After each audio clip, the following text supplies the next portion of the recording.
Good afternoon, students. Welcome to the lecture for English once again, and we are supposed to start the story "The Night Train at Deoli" today. In the last class, we had this brief discussion of what the story is about. We also know who Ruskin Bond was, an Indian English writer. Some of his important novels. Uh, we also know that he achieved Sahitya Academic Award once. He was also awarded with a Padma Shri in 1999. So he is an important Indian English writer. We also know that he had a very clear, very close background with Dehradun, which is an important place, and in most of all his stories, most of all his literature, Dehradun plays an important role of a setting. In fact, background or setting plays very important role in the stories of such writers because uh, Dehradun is not just a place; it almost is as important as one of the characters in the story. So we are going to see the story today. In the last class itself, I had shared with you the text, which I'm going to share again.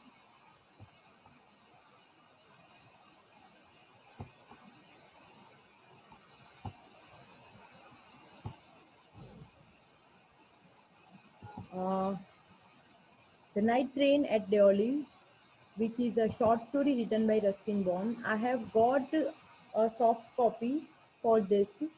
If you have bought the textbook Spectrum, that is well and good. But even if you don't have the textbook, I have the short story.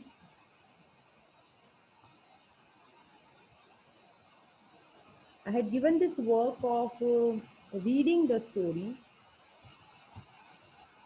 So I hope you all have,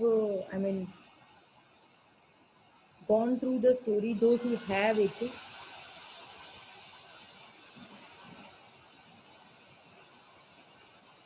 The Night Train at Deoli by Ruskin Bond. I am reading the story from the textbook.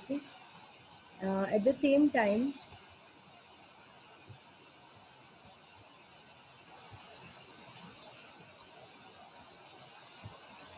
I'm reading the story from the textbook. At the same time, you guys can also read it from the soft copy that I'm sharing here with. The Night Train at Deoli by Ruskin Bond. When I was at college, I used to spend my summer vacations in Dehra at my grandmother's place. I would leave the plains early in May and return in July. Deoli was a small station about 30 miles from Dehra. It marked the beginning of the heavy jungles of the Indian Terai. Terai mane, Himalayan foothills.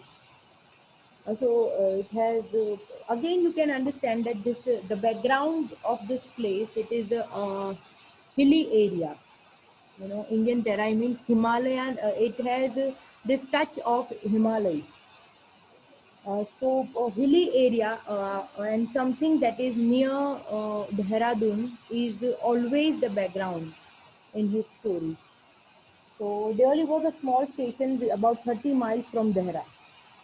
The train would reach Deoli at about 5 in the morning when the station would be dimly lit with electric bulbs and oil lamps, and the jungle across the railway tracks would just be visible in the faint light of dawn. DAWN, down माने early morning, मतलब 4-5 बजे वाली सुबह, एकदम early morning जब बहुत ज़्यादा light है नहीं. Obviously, you should understand this one thing, that in Himalayan terrain, in Indian terrain or Himalayan places or in the hilly areas, specifically in the North India, if you have gone to visit some of the hill stations, you would come to know that वहाँ पे शाम जो है जल्दी होती है, 4 to 5 o'clock, और सुबह भी जल्दी होती है. तो 4 या 5 o'clock in the morning is there is a lot of light at that point of time. So 4 या 5 बजे का टाइम जो है, उस टाइम पे जो लाइट है दैट इज अ फेंट लाइट. वो इतनी ब्राइट लाइट नहीं होती है, वो थोड़ी सी फेंट होती है light. So the train would reach Deoli at about 5 in the morning when the station would be dimly lit with electric bulbs and oil lamps. So electric bulbs और oil lamps जो रात को जलाए थे, उसकी light तो होगी ही, dimly light होगी ही, and the jungle across the railway tracks would just be visible in the faint light of dawn. तो मतलब आप विजुअलाइज करने की कोशिश करो कि ट्रेन वहाँ से देवली के स्टेशन पे आई है और बहुत ही अर्ली मॉर्निंग है and उसकी faint light है and the train has arrived. Uh, Deoli had only one platform, an officer for the station master and a waiting room. The platform boasted of a tea stall, a fruit vendor, and a few stray dogs, not much else because the train stopped there for only 10 minutes before rushing on into the forest. मतलब train जो है वो 10 minute से ज़्यादा वहाँ पे रुकेगी नहीं. There was only one platform boasted at, there was only one tea stall, a fruit vendor. You would find very few people over there, a few stray dogs over there, and that's it. And the train would not stop much. It would stop for hardly 10 minutes and then it would rush into the forest. Why it stopped at Deoli, I don't know. Nothing ever happened there. Nobody got off the train and nobody got in. There were never coolies on the platform. But the train would halt there a full 10 minutes and then a bell would sound. The guard would blow his whistle and for presently, Deoli would be left behind and forgotten. अभी की अगर बात करें तो writer कहते हैं white stopped at Deoli, I don't know. कोई आया नहीं था, कोई गया नहीं, तो फिर ट्रेन वहां पे रुकी क्यों? There was no one who had entered, there was no one who had left, there were never coolies on the platform, but the train still took a halt of full 10 minutes. And after that, there was a sound and the train left. And then this station of Deoli had to leave and it was to be forgotten forever. So there is a pinch of pain for Deoli to be left, for Deoli to be forgotten. Why? Let's see. I used to wonder what happened in Deoli behind the station walls. I always felt sorry for that lonely little platform and for the place that nobody wanted to visit. So I always had this,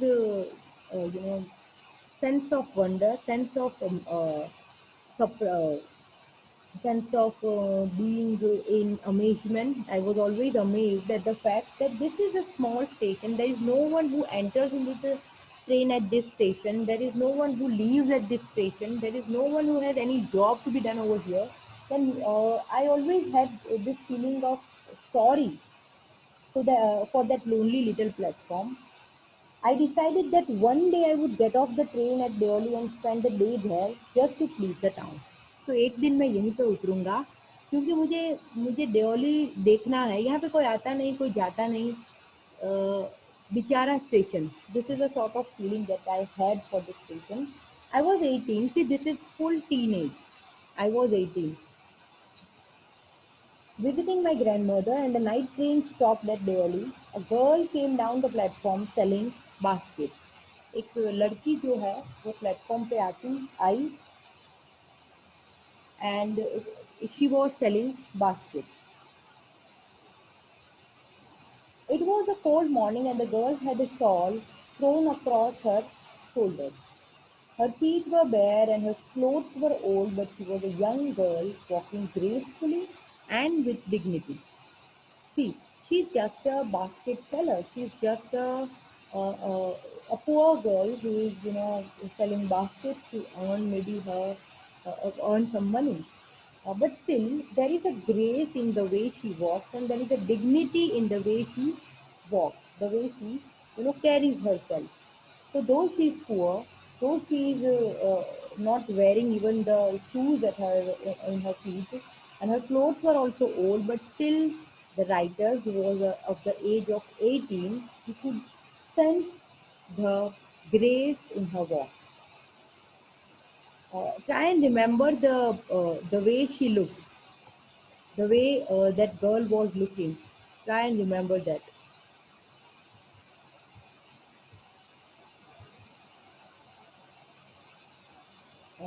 So it was a cold morning and the girl had a shawl thrown across her shoulders. You should try to remember this. Her feet were bare and her clothes were old, but she was a young girl walking gracefully and with dignity. When she came to my window, she stopped. She saw that I was looking at her intently, but at first she pretended not to notice. She had pale skin, set off by shiny black hair and dark troubled eyes, and then those eyes, searching and eloquent, met mine. So she had a pale skin, so she was not looking very bright. There was nothing of sort of shining on her face. She had a pale skin, set off by shiny black hair and dark, troubled eyes. And then, her eyes met my eyes. Then those eyes, searching and eloquent, searching. The eyes were looking for something, as if eloquent, as if speaking a lot. Though she was not saying anything, her eyes were speaking a lot. They were very eloquent. Her eyes met mine. So the girl stopped at my window. The girl, her appearance was noticed by the writer. The girl pretended not to notice the writer in the beginning, but then her eyes met the narrator's eyes. So here, the story has been written with first person. So narration of this is called first person narration, and that is why the narrator is the protagonist. Protagonist is the main character. So the hero of the story is the narrator himself. So when you narrate the story, when you describe the story, you have to say the narrator or the writer. She stood by my window for some time and neither of us said anything. But when she moved on, I found myself leaving my seat and going to the carriage door and stood waiting on the platform, looking the other way. I walked across to the tea stall. See, she left. She stood by my window for some time, and then none of us said anything. But when then she moved on, and when she moved on, I stood and I left the carriage door, and I went out and I stood on the platform looking the other way. So I was at the tea stall. So the girl came.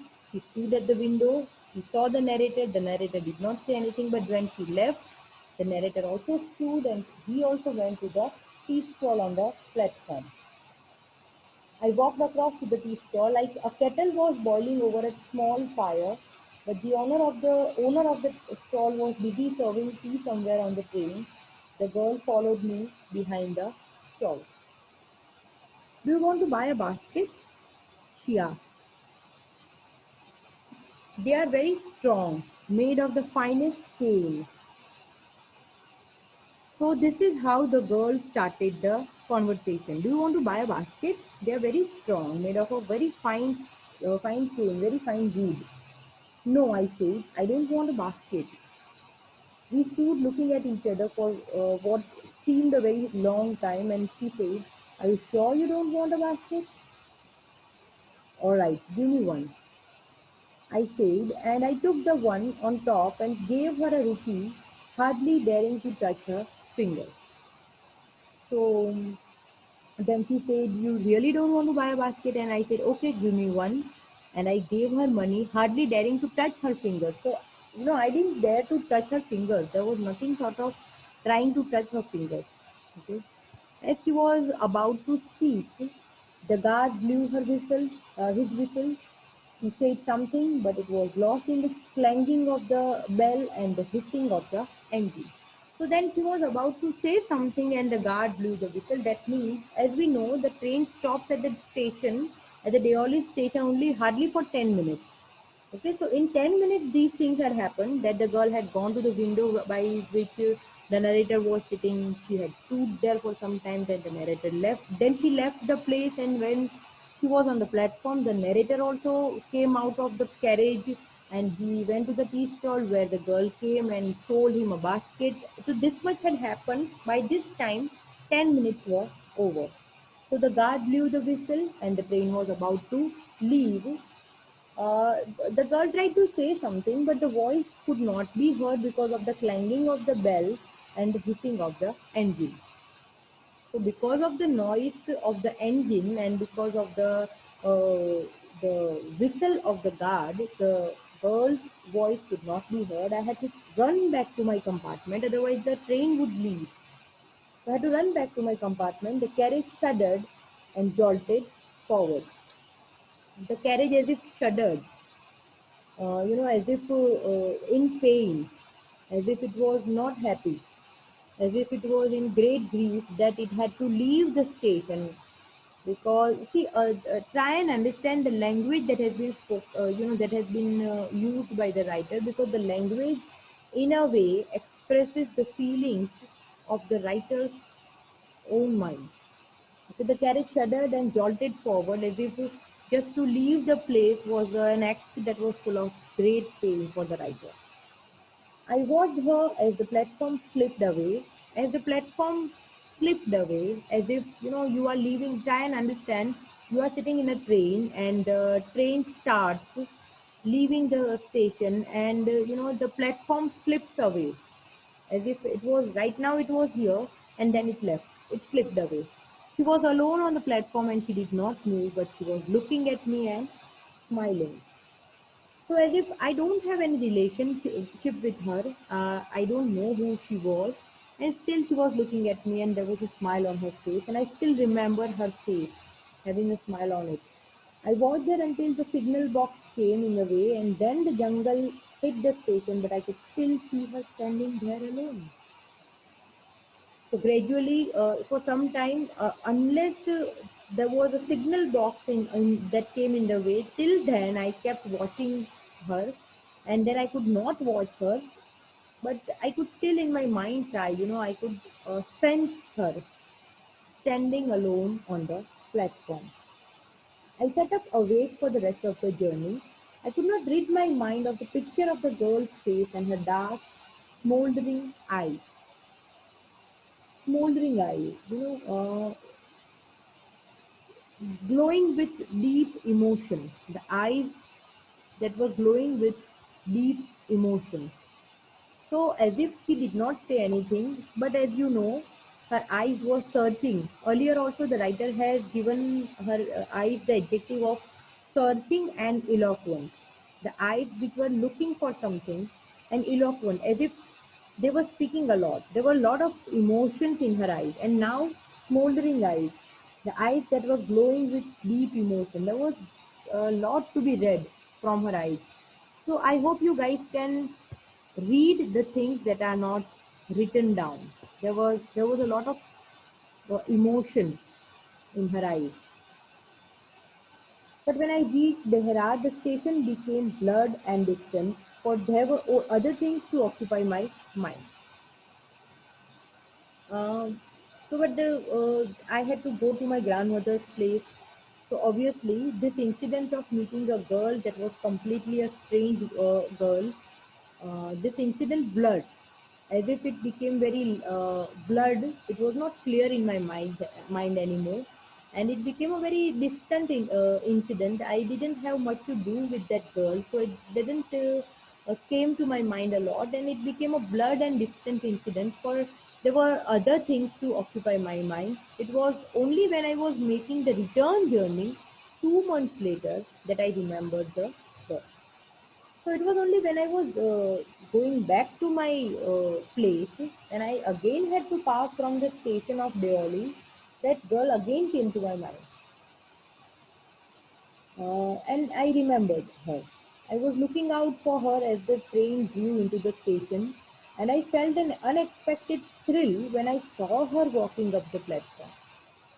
So when I was again passing from the station, as I was returning back to my place, I was leaving grandmother's place at Dehra, and I was returning back to my place in the meanwhile, the station of Dehra came, and this girl came to my mind, and at that one point of time, while I was at the station, I felt an unexpected thrill.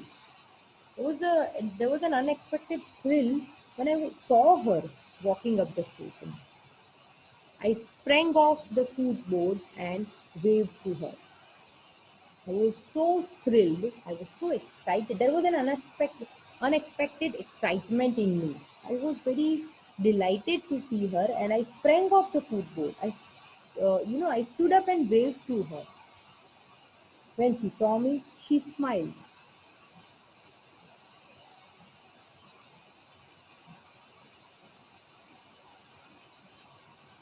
She was pleased that I remembered her, and I was pleased that she remembered me. So it was a feeling of great delight. She was happy because though she was just a basket seller, I remembered her. And I was pleased because she, as a girl, was there in my mind's memory. But then I hardly expected her to remember me. And still, I saw that she remembered me. So this gave me a great pleasure. We were both pleased, and it was almost like a meeting of old friends. She did not go down the length of the train selling baskets, but came straight to the tea stall. Her dark eyes were suddenly filled with light. We said nothing for some time, but we couldn't have been more eloquent. Okay, so she did not go down the length of the train selling baskets. So she didn't go into the train to go to get other, people to buy her basket. She didn't go. She stood there because she was also very happy. She was also very pleased to find me over there. She came straight to the tea stall. Her dark eyes were suddenly filled with light. Again, her eyes. See, so there is a clear reference to her eyes again and again. The eyes that were eloquent and searching in the beginning, then they were smoldering. Now her eyes were, filled with light. When are your eyes filled with light? When you are very happy, when you are very pleased. We said nothing for some time, but we couldn't have been more eloquent. We didn't say anything, but there was nothing to be said. There was a lot that was actually being communicated at that point of time. I felt the impulse to put her on the train there and then and take her away with me. There was a great impulse. There was a great thrill in me to put her on the train there and then and take her away with me. So there was this. I didn't dare, but there was this feeling in my mind that let me take her with me to my place. I could not bear the thought of having to watch her recede into the distance of Deoli station. So I could not bear this feeling of having left her at this Deoli station. I could not, tolerate this feeling. I took the baskets from her hand and put them down on the ground. She put out her hand for one of them, but I caught her hand and held it. So I held her hand. I have to go to Delhi, I said. She nodded. I do not have to go anywhere. So the narrator took her basket to take. He dared to take her basket and to hold her hands. And he says, "I have to go to Delhi." And she nodded. I do not have to go anywhere. The guard blew his whistle for the train to leave, and how I hated the guard for doing that. And at that one point of time, the guard again blew the whistle. So again, the 10 minutes were over. We had hardly started the conversation, and the time was over. I hated the guard for blowing the whistle. I will come again, I said. Will you be here? So I'm going to come again. Will you be here? She nodded again, and as she nodded, the bell clanged, and the train slid forward. So she had hardly said yes, and the bell clanged again, and the train started leaving the station. I had to wrench my hand away from the girl and run for the moving train. So I had to, leave her hand. I had to wrench my hand for one of, for sorry, I had to wrench my hand. I had to pull sharply my hand away from the girl and run for the moving train. This time I did not forget her. She was with me for the remainder of the journey and for long after. So earlier, for the first time when I had seen her, though she amazed me for no one reason, but for those eyes that she had, those eloquent, searching, smoldering eyes. But I had forgotten her while I was at my grandmother's place. I did not remember her a lot, but this time, the second time when I met her, when I had held her hand, though I left the station and though the incident became very old, still I could not forget her ever. As this time I did not forget her. She was with me for the remainder of the journey and for long after. All that year she was a bright living thing. So all that year, though she had met me only twice, she was a bright living thing for me for the whole year. And when the college term finished, I packed in haste and left for Dera earlier than usual. Again, when the college was over and I was supposed to go to my grandmother's place, I packed my things in haste, in hurry, and I decided to leave for my grandmother's place. My grandmother would be pleased at my eagerness to see her. So my grandmother was will be very happy that I was so eager to meet her. But the eagerness is not actually to meet grandmother, but to see that girl, to meet that girl, that strange and unknown girl who had become a bright living thing for me for the rest of the year. Okay, so this is how the writer, the narrator gets to meet this girl for two times, and just for these short meetings of these short, I would say encounters of hardly two times, the girl had become so important, so specific, so special for him that he could not forget her for the rest of the year. And now, while going back to the grandmother's place, he decides that again I will be meeting her, and now I am not going to leave her.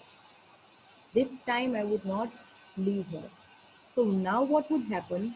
Again, I was nervous and anxious. Now what would happen? That we would see in the next class. So whatever questions you have, kindly write those questions down in your notebook, and you can ask those questions to me in the live class that we have whenever we have. Okay. Thank you.